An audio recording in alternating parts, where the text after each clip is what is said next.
Okay. Mm-hmm. Fix this one. Test. Yeah. Test. Yeah. Test. Welcome to Germany, Tim. Thank you.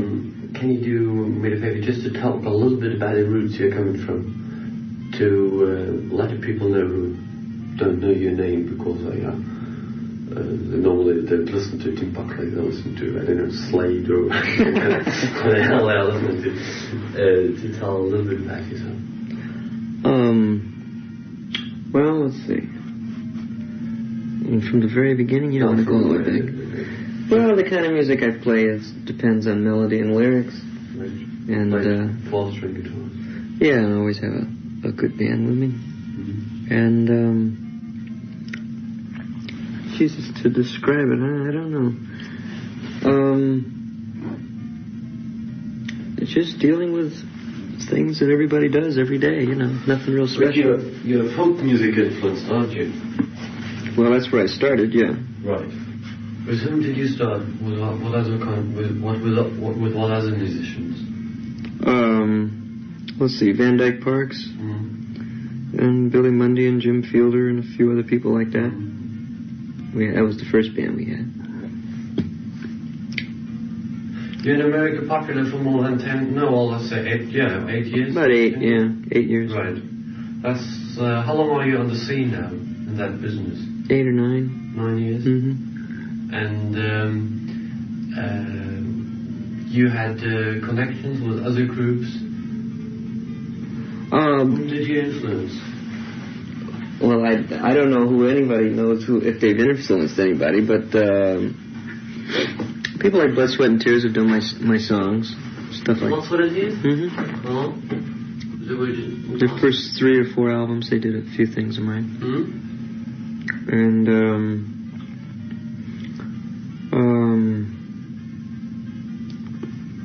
Linda Ronstadt has done some songs.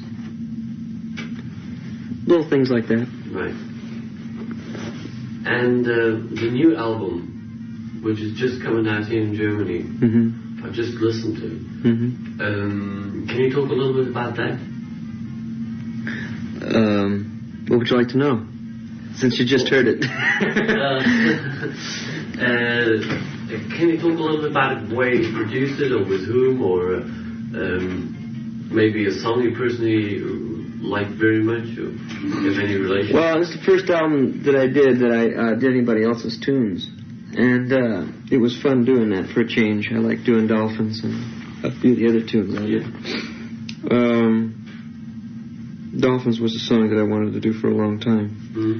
And then the tune that I wrote with Larry Beckett, Sophronia, I liked a lot. I liked doing it a lot. And also, it was the first time that I wrote shorter songs in a long time. Usually they're always around 6 minutes. And that was quite a challenge, actually. Can you tell a little about your relationship to the producer? Well, to Denny?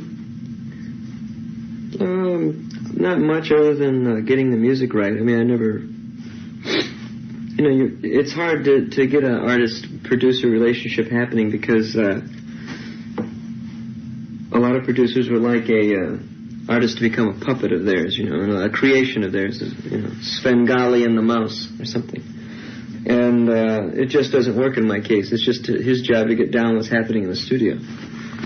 But there are a lot of big groups in America who have very famous producers, or other musicians are invited to produce an album of a group because they have a very strong relationship. Maybe that works for them.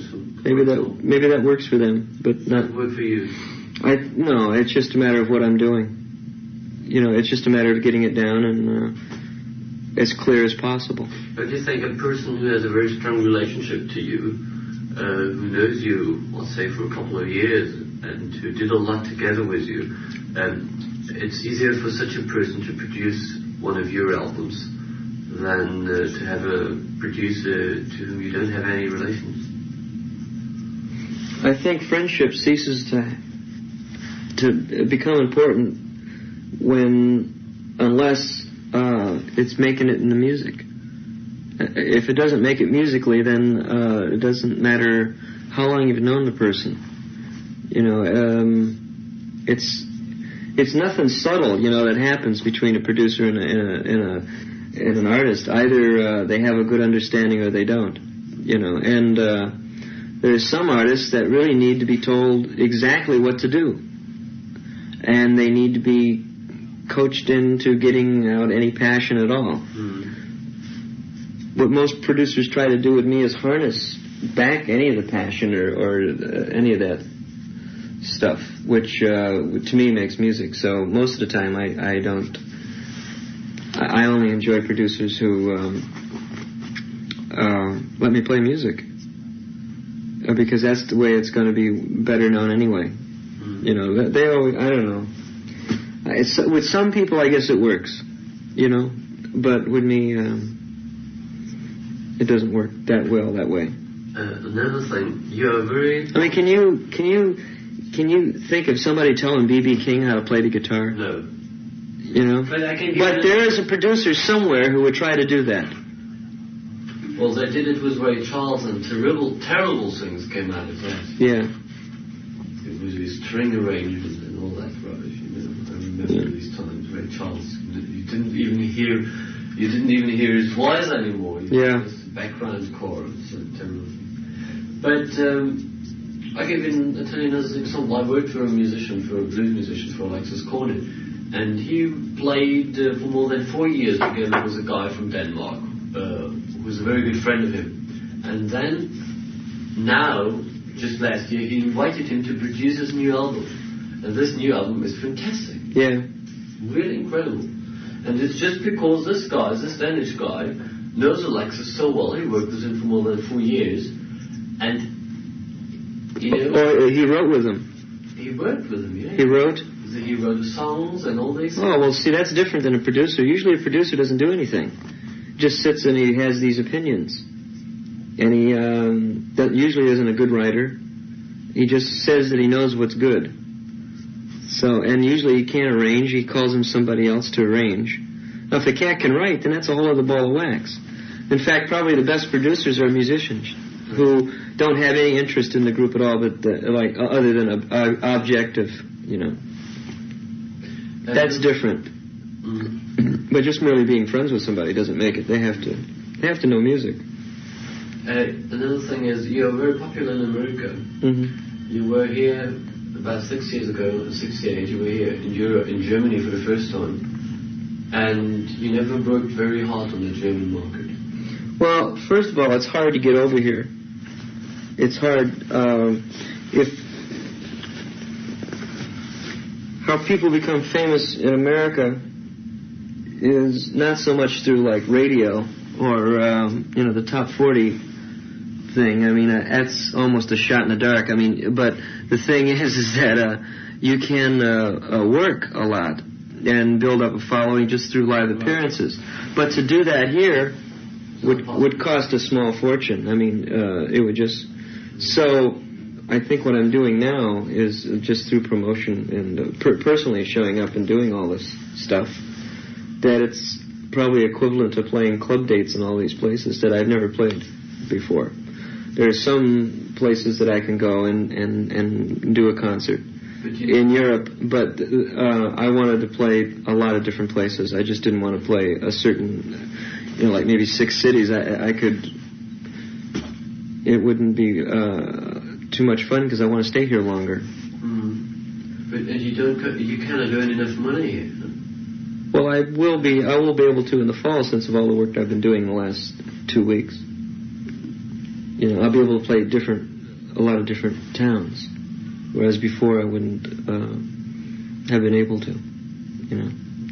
Normally, when American groups are coming over, they lose money on their tours in Europe. Yeah. A lot of American groups. Most of them.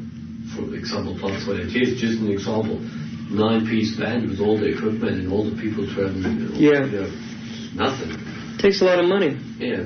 And they are not able to pay that much in Europe because the cities are too small. No, you have to work more places. Right.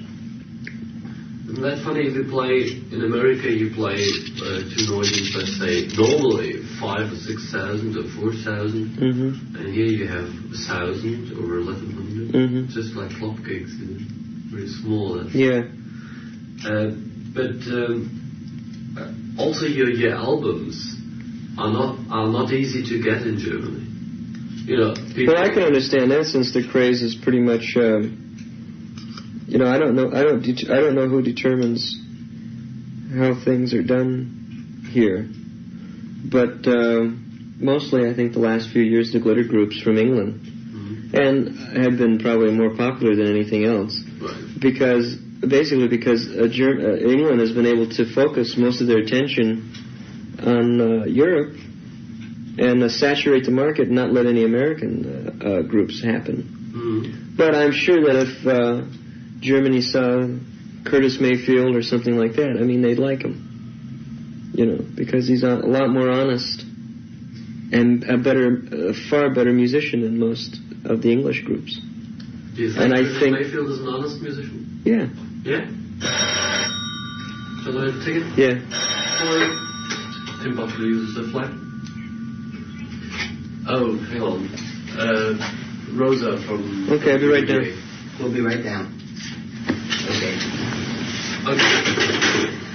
Right, we stop it then. Okay. I'm so sorry. Okay.